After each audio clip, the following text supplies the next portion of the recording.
Selamat sore Tribuners, kembali lagi dalam Tribun Jogja Update bersama saya Priska Ruri.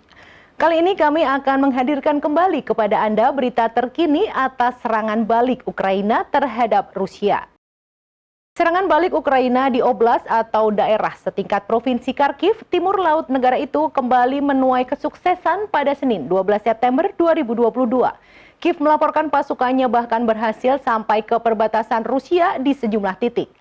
Dalam kurun 24 jam hingga Senin 12 September, Angkatan Bersenjata Ukraina mengklaim pihaknya telah merebut kembali lebih dari 20 kota dan desa. Pasukan Rusia disebut berhasil dipukul mundur hingga Ukraina merebut kembali ribuan kilometer wilayah. Sejak awal September, Ukraina meluncurkan serangan mengejutkan ke Kharkiv yang tidak siap dihadapi Rusia. Kementerian Pertahanan Rusia berdalih pasukannya di Kharkiv dipindahkan untuk memperkuat front di Donetsk, selatan Kharkiv. Serangan balik Ukraina ini menandai momentum baru pertempuran setelah berbulan-bulan tanpa progres berarti. Sebelumnya, santer diisukan bahwa Kiev akan meluncurkan serangan besar ke selatan, tepatnya di daerah Kherson. Tetapi justru menghajar Rusia di Kharkiv. Serangan yang tidak diduga pun disebut membuat pasukan Rusia kalang kabut. Dmytro Hrushchenko, seorang warga di Zaliznytchen, kota kecil yang baru direbut Ukraina, menyebut pasukan Rusia mundur dengan kacau. Sementara itu, di Rusia, pemerintahan Vladimir Putin dihujani kritik menyusul kekalahan telak di Kharkiv.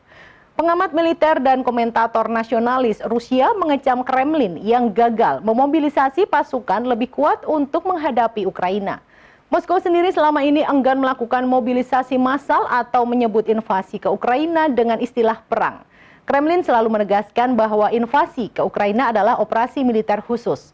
Salah satu sekutu Putin, Ramzan Kadyrov, bahkan mengkritik Kementerian Pertahanan Rusia yang dianggap melakukan kesalahan, sehingga membuat pasukan Moskow kalang kabut di Kharkiv.